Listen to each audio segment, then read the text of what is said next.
Mic check.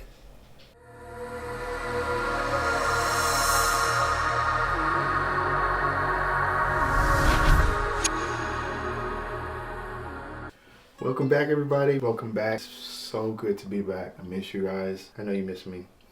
I'm joking. But anyway, so recently I did a review for Netflix's Frankenstein, directed by Guillermo del Toro, and later on I went to see Wicked for Good. So I was like, you know what, I'm just gonna scrap the old review and I'm gonna do a joint review for both Frankenstein, Wicked for Good. Stay with me. Anywho, we're gonna start with Frankenstein. Off the top, overall review, out of 10, 10 out of 10. You know what, scratch that. I'm gonna give it 12 out of 10. Let's just make it an even number, even though it's even with 10 out of 10, but that's besides the point. 12 out of 10, here's why. Now, we know that this film is directed by Guillermo del Toro, starring Oscar Isaac, Jacob Elordi, Christoph Waltz, Mia Goth, also featuring some veteran actors like Charles Dance. I love Charles Dance. Then there's Lars Michelson, love Lars, one of the great actors, he and his brother.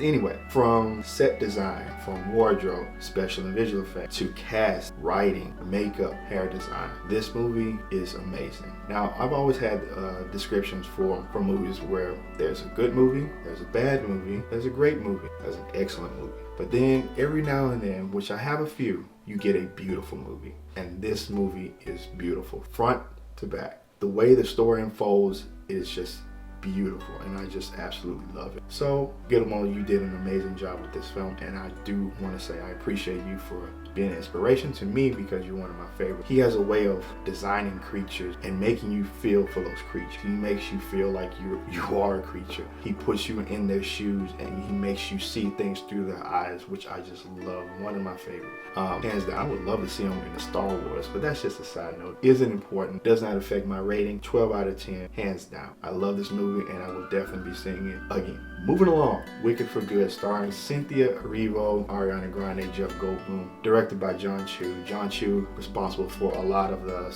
old Step Up movies, which, you know, they were what they were. But for some reason, I feel like he redeemed himself with these two movies. Wicked was, I did not know what to expect when I first started watching Wicked, the first film. I always wanted to see the play, never got to see the play. But once I saw the first movie, I had, somewhat mediocre expectations. I was like, this might be a good experience to watch. At the end of the movie, I had one thought, and this is from the first film. I love the movie from every facet of it, from wardrobe, again, casting. I think Cynthia and Ariana they meld together so perfectly. You had almost like two literal different worlds that came together beautifully, and I love that about this movie. It was very well done. And when a movie says, oh, we're going to do a part 2 of it, you think, okay, how can they either continue or outdo what has been done already? But when I say Wicked for Good outdid it in a big, huge way, first off, the music is amazing. I'm not a very big musical fan.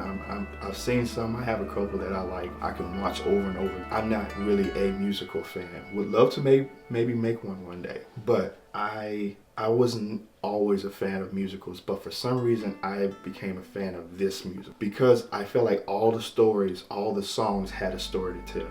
Whether it was a quirky song Ariana sung or it was a heartfelt song that Cynthia sung.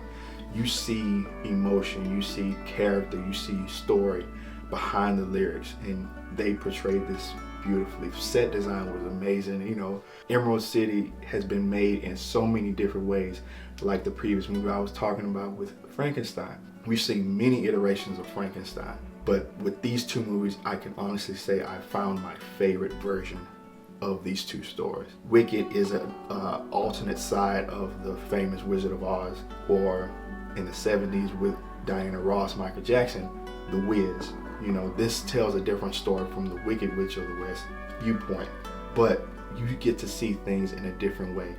One of my favorite things about this film, Wicked for Good, has to be the twists and the turns, the things that unfold. I'm like, I'm like in the edge of my seat in the theater, like how I would have never thought that would come from this, but it did, and I loved it. I absolutely loved it. You know what? I'm like, talked to my wife about it. I was like, man, I did not see that coming, and I didn't. And now I'm just like, it was a learning experience to watch this movie because I'm like, honestly, with both these movies, I had to learn, one, to come to the movie correct. When I say that, I mean that my expectations were a certain level, but I'm grateful that these movies surpassed my expectations. So then it gives me understanding to, you know what, give something a chance, give something a chance, give a movie a chance. And I gave these movies a chance, and I'm blown away by both. So therefore, again, with Wicked for Good, I didn't give the score, I'm sorry. But again, 12 out of 10. For those mathematicians who want to debate me about it, we'll talk later. But Wicked for Good, 12 out of 10. Frankenstein, 12 out of 10. Guess what? I cannot wait to talk more in depth about these, and hopefully. Also, I want to wish you all a beautiful and wonderful Thanksgiving from Studio 91 Pictures, and